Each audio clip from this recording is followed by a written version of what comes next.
Hello students, welcome. In today's lesson, we will learn about the Delhi Sultans and we will know how about Delhi became an important city only in the 12th century. मतलब हम उन सुल्तान के बारे में जानेंगे, दिल्ली के सुल्तान, the 5 royal dynasty who ruled over the Delhi. और ये भी जानेंगे उसके साथ ही कि किस तरह दिल्ली एक इम्पॉर्टेंट सेंटर बन गया 12वें शतक में। तो इसके लिए हमें शुरुआत करनी होगी फ्रॉम द 12th सेंचुरी से, मतलब 12वें शतक से। तो आइए देखते हैं क्या कहती है हिस्ट्री। आपको पता है दिल्ली को पुराने समय में क्या कहा जाता था? इंद्रप्रस्थ। अभी लॉकडाउन में जो शुरुआत है महाभारत, उसमें ये नाम आता होगा। तो दिल्ली का पुराना नाम क्या है? इंद्रप्रस्थ। तो देखते हैं, we will know who defeat whom and who ruled over the Delhi kingdom. सबसे पहले देखेंगे हम Tomar Rajput. Tomar Rajput were the first ruler who ruled over Delhi.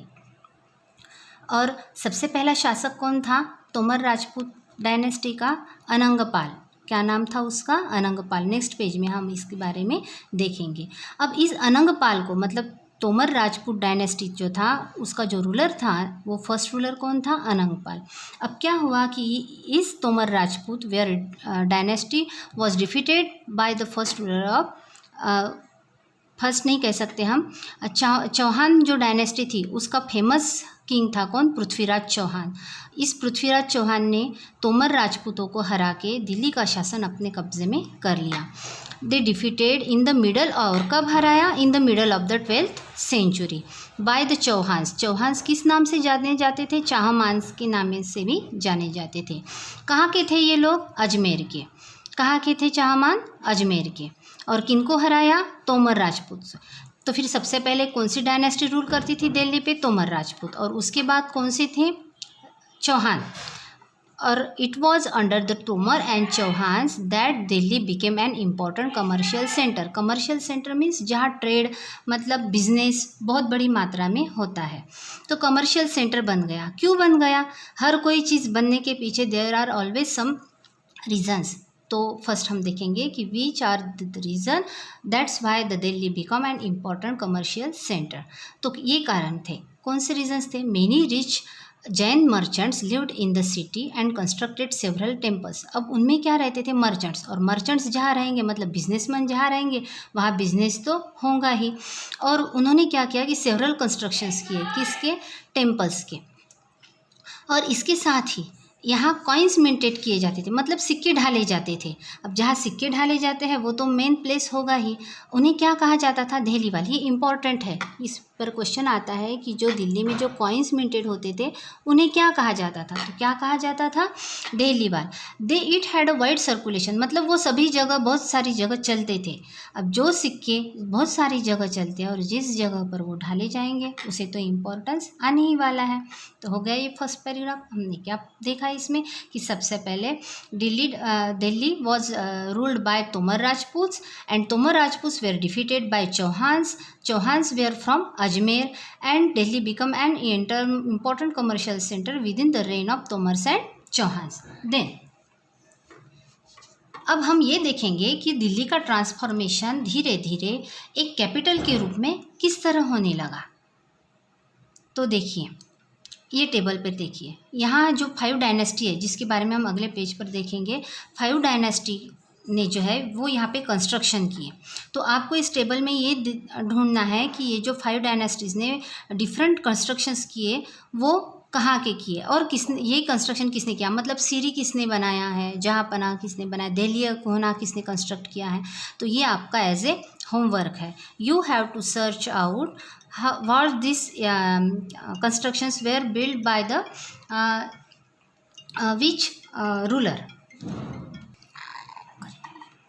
इस पेज पे हम देखेंगे chronological order. Chronological order means कब का रूल, कौन से शासक का रूल कौन से सालों से लेके कहाँ तक था। क्रोनोलॉजिकल में मतलब कहाँ क्या है कि एक ऑर्डर में लिखा हुआ जाता है, मतलब जन्म कब हुआ, विवाह कब हुआ, कंपेन मतलब मिलिट्री कंपेन कब किया, किसको कब जीता, ये जो है एक के बाद एक अगर सीरियल नंबर पे लिखा जाए तो उसे कहते हैं क्रोनोलॉजिकल ऑर्डर।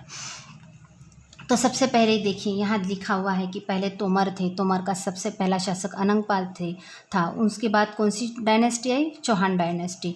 चौहान डायनेस्टी का फेमस किंग कौन था? पृथ्वीराज चौहान। देखिए in the middle of 12th century इन्होंने तोमर राजपूतों को हराया और दिल्ली किंगडम अपने हाथ में ले लिया। अब जब दिल्ली सल्तनत की बात आती है तो इनकी नहीं आती। सल्तनत मीन्स सुल्तान। तो कौन सी 5 डायनेस्टी की आती हैं? सबसे पहले तुर्की, खलजी, तुगलक, सैयद एंड लोधी। इनकी बात होती है। सबसे पहले कौन था? कुतुबुद्दीन ऐबक। उसके बाद इल्तुतमिश की बेटी रजिया सुल्ताना। फिर आया गियासुद्दीन बलबन और उसके बाद खलजी डायनेस्टी, उसके बाद तुगलक, सैयद एंड लोधी बाद में। हाँ, तो अपना नेक्स्ट पॉइंट है finding out about the Delhi sultans. अब हमें ये तो बताया मैडम आपने कि ये 5 डायनेस्टी है, लेकिन ये भी तो सवाल उठता है कि इन 5 डायनेस्टीज़ के बारे में हमें पता कैसे चला, तो किस तरह पता चला ये अब हम देखेंगे। Although inscriptions, coins and architecture provide a lot of information. अब हमें ये इन्फॉर्मेशन कहाँ से मिलती है? इंस्क्रिप्शन से मिलती है। आपको तो पता है वह inscriptions means carved message on the hard surface of stone और मेटल या स्टोन पे जो कार्विंग होती है, जो लिखा हुआ जाता है, उन्हें इंस्क्रिप्शंस कहते हैं। और मैन्युस्क्रिप्ट्स मतलब पुराने ज़माने में तो पाम लीव्स पे या फिर भुर्ज पेड़ की छाल पे लिखा हुआ जाता था। लेकिन उसके बाद क्या हुआ? 1900 साल पहले लगभग चीन में काई लुन नामक इंसान ने कागज़ का जब इन्वेंशन ऑफ पेपर, तब से ये कागज़ बनाने की प्रक्रिया शुरू हुई और तब से जो मैन्युस्क्रिप्ट्स है वो कागज़ पर बनाई जाने लगी। तो ये जो 4 कॉलम्स हैं उसमें दिया हुआ है वो प्रोसेस, जिससे वो middle of the Indian history में कैसे बनाया जाता था कागज़, और वो किस तरह से मैन्युस्क्रिप्ट्स तैयार करते थे और कैसे लिखते थे। देखिए, और ये जो मैन्युस्क्रिप्ट्स है वो कौन लिखते थे? तो कौन लिखते थे? तारीख और तवारीख। अब व्हाट इज़ मीन बाय तारीख? तारीख के आगे दिया है सिंगुलर नाउन और तवारीख उसका प्लूरल नाउन है तवारीख। कौन थे ये और ये कौन सी भाषा में लिखते थे? ये इंपॉर्टेंट है। Who were Tariq and Tawariq and which language they used to write? तो ये कौन थे? ये लर्नेड मैन थे। लर्नेड मैन मीन्स बहुत विद्वान पुरुष थे। और ये कौन सी थे? ऐसे नहीं कि सिर्फ यही काम करते थे। वो कौन थे? अब तारीख मतलब एक और तवारीख मतलब प्लूरल से मैंने पहले ही कहा है। ऑथर्स ऑफ तवारीख कौन थे? ये वेयर लर्नेड मैन, विद्वान पुरुष थे, स्कॉलर्स थे। देवर सेक्रेटरीज, किसी राजा का सेक्रेटरी होते थे। एडमिनिस्ट्रेटर मतलब सब कारभार संभालने वाले होते थे। पोएट्स भी होते थे, क्योंकि पोएट्स भी स्कॉलर्स ही होते हैं। एंड कोर्टियर्स, और राजा की दरबारी भी होती है। मतलब वो कौन से भी पद पे थे जो ये काम करते थे। Who both recounted events and advised rulers on the governance, emphasizing the importance of just rule.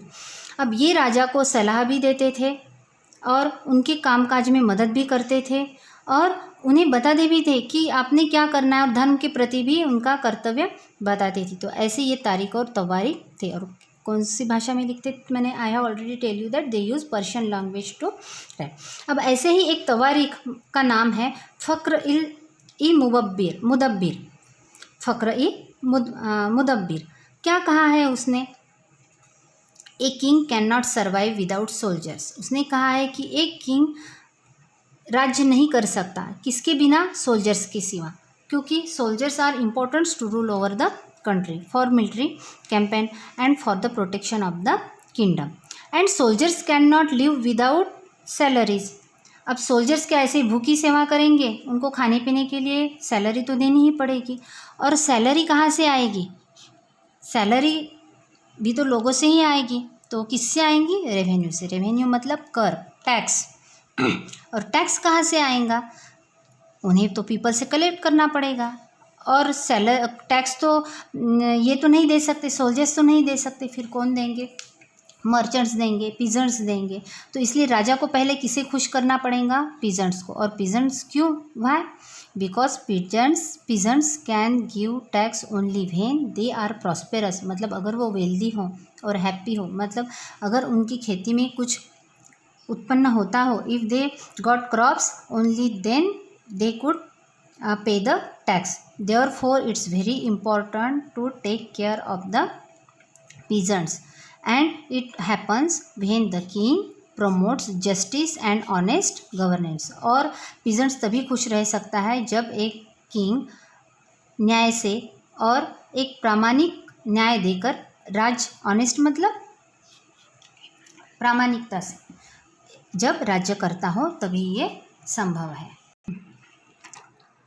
अब ये तवारिक कहाँ रहते थे? सिटीज़ में रहते थे, इसलिए उन्हें जो दूर दराज के जो प्रदेश है, एरियाज़ हैं, उनके बारे में इतना पता नहीं था। They wrote only about the cities and the advice of the and give advices to the rulers. और किस लिए लिखते थे? राजा के बारे में सब अच्छा अच्छा ही लिखते थे। क्यों? क्योंकि उन्हें लेना था उनसे रिच रिवार्ड्स, क्योंकि अच्छा अच्छा लिखेंगे तो रिच रिवार्ड्स मिलेंगे। और बुरा भी तो कैसे लिखेंगे? अगर बुरा लिखे भी तो क्या कहेंगे बादशाह, कौन है वहाँ, इसे हाथी के पैरों के नीचे तुड़वा दो। तो किसी को भी अपने मरने का इतना शौक़ नहीं होगा, इसीलिए वो राजा के बारे में हमेशा अच्छी तारीफ़ें लिखते थे। और किसी ने अगर एडवाइस किया भी कि राजा, किंग, आप ऐसा करो वो करो, तो वो पब्लिकली मतलब शेयर्ड नहीं होते थे। इसी वजह से, क्यों कि इन्हें सीक्रेट रखा जाता था। और इन जो ये तवारिक थे, इनका कहना क्या था कि ये जो है रूल वो बर्थ राइट पे है और जेंडर डिस्टिंक्शंस पे। अब ये बर्थ राइट मतलब इसका दिया हुआ है, privileges claimed on account of birth, मतलब जो हाई सोसाइटी में पैदा हुआ हो उसे ही बड़ी जगह, एडमिनिस्ट्रेशन की जगह मिलनी चाहिए। ये बर्थ राइट कहा था, जो मतलब जो हाई सोसाइटी में उन्हें ही रूल करने का अधिकार मिलना चाहिए, ये कहना था बर्थ राइट का। और जेंडर डिस्टिंक्शंस, इनका क्या कहना था कि वुमन जो है वो मैन के सपोर्टिव में है, उसके ऑप्शन में नहीं है। मतलब सबसे पहले जो है वो मेल है, उसके बाद में फीमेल है। और ये मुस्लिम जो तवारिक थे उनका कहना था, इसीलिए उन्हें बहुत परेशानी हुई। उन्हें ये पसंद नहीं आया जब इल्तुतमिश की डॉटर, जबकि वो काबिल थी, कौन? रजिया सुल्ताना, जब सुल्तान बनी तो वो क्रॉनिकलर्स जो थे वो ये saint, they can't bear that a female become a ruler even though she has all the capabilities to become a ruler. वो एक अच्छी शासक थी, फिर भी उन्हें क्रॉनिकल्स जो थे, जैसे कि मिन्हाज सिराज, उसने वो ये he was accepted that Razia was capable rather than her 4 brothers. उनके चारों भाइयों में से वो एक कैपेबल थी, वो सब कर सकती थी, लेकिन फिर भी वो ये एक्सेप्ट करने के लिए तैयार नहीं था कि कोई एक फीमेल एक किंगडम पे रूल करे। He was not happy with the her.